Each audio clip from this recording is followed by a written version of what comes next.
Assalamualaikum warahmatullahi wabarakatuh. Selamat pagi anak-anak, bagaimana kabarnya hari ini? Oke, alhamdulillah ya. Marilah puji syukur senantiasa kita panjatkan kehadirat Allah Subhanahu wa taala atas segala nikmat dan rahmatnya yang diberikan kepada kita semua, sehingga sampai hari ini kita masih diberi kesehatan, diberi kesempatan, diberi umur yang panjang. Tentunya hal itu merupakan nikmat yang harus kita syukuri. Untuk itu marilah rasa syukur ini kita ikrarkan bersama dengan bacaan tahmid Alhamdulillahirabbil alamin. Anak-anakku kelas 5 yang saya sayangi dan saya banggakan, mengawali kegiatan pembelajaran hari ini, marilah kita berdoa terlebih dahulu. Semoga diberi kemudahan, diberi kelancaran, dan ilmu yang kita pelajari bermanfaat bagi kehidupan kita. Berdoa, mulai.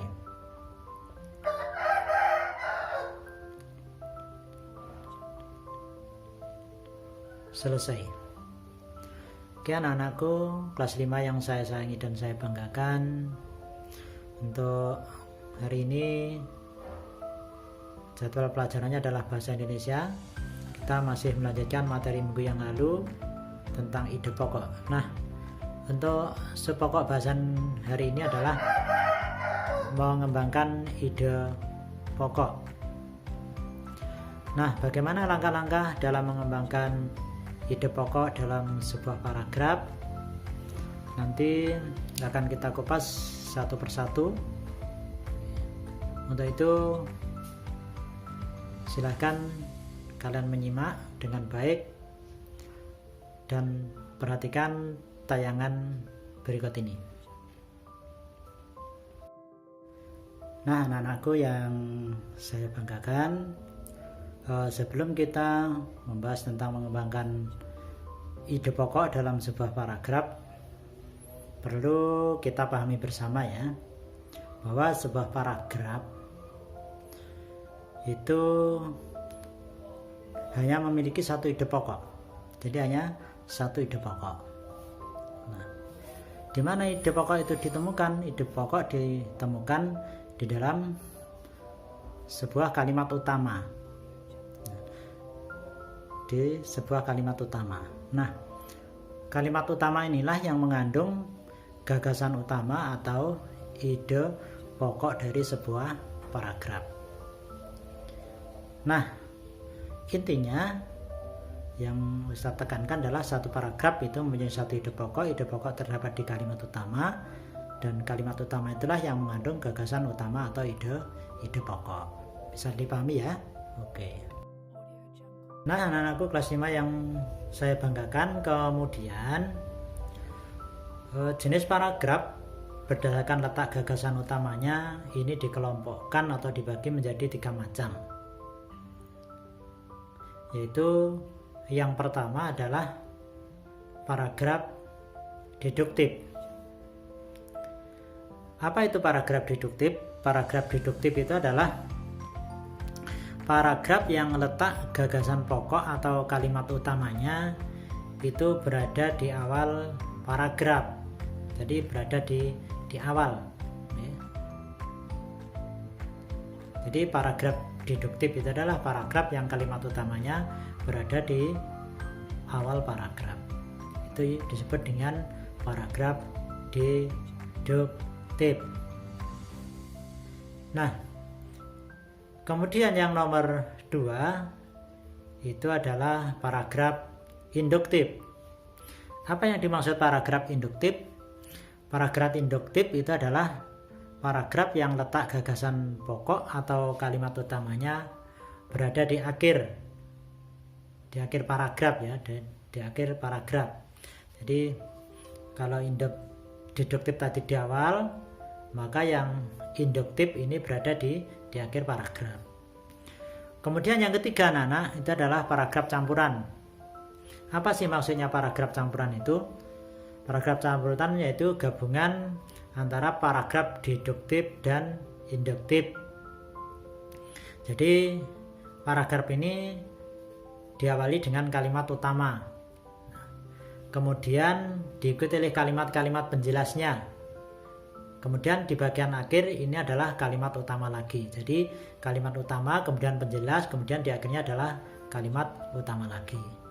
Nah, itulah jenis paragraf menurut letak gagasan utamanya.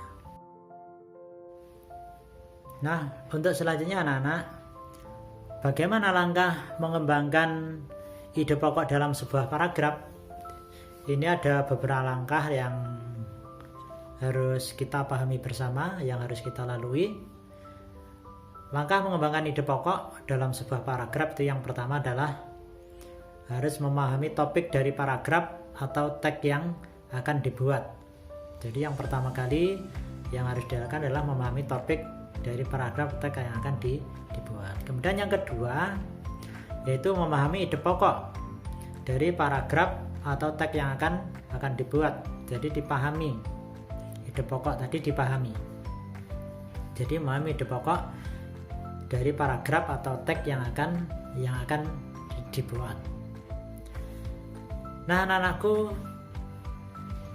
yang berbahagia, kemudian langkah yang ketiga, yang nomor 3 itu adalah mengembangkan kalimat utama atau ide pokok tersebut menjadi beberapa kalimat. Jadi kalimat utama tadi atau ide pokok tadi yang sudah kita pahami, kita susun, kemudian kita kembangkan menjadi beberapa kalimat. Nah, beberapa kalimat inilah yang namanya yang disebut dengan kalimat penjelas. Nah, langkah berikutnya adalah yang keempat, itu menulis beberapa kalimat yang berisi informasi-informasi tambahan untuk mendukung ide pokok yang telah dibuat. Jadi membuat beberapa kalimat yang berisi informasi tambahan tadi itu yang disebut dengan kalimat penjelas untuk mendukung ide pokok yang telah kita buat. Kemudian yang terakhir dari ide pokok kalimat utama tadi, kemudian kalimat penjelas tadi, kemudian menyusun kalimat-kalimat tersebut menjadi sebuah paragraf yang padu. Jadi kalimat utama, kemudian kalimat penjelas kita susun menjadi sebuah paragraf yang padu. Nah, inilah menjadi sebuah paragraf yang baik. Nah, itulah langkah-langkah mengembangkan ide pokok. Nah, anak-anakku kelas 5 yang saya sayangi dan saya banggakan, saya kira itu untuk materi bahasa Indonesia hari ini. Silahkan ditulis di buku tulismu ya, dengan baik, dengan rapi. Untuk itu Ustadz sampaikan terima kasih atas atensi kalian. Mohon maaf apabila dalam penyampaian Ustadz kurang jelas atau kurang berkenan. Kamu bisa memahami lebih lanjut dengan membaca buku LKSmu yang ada di halaman 6. Oke, saya kira itu. Terima kasih.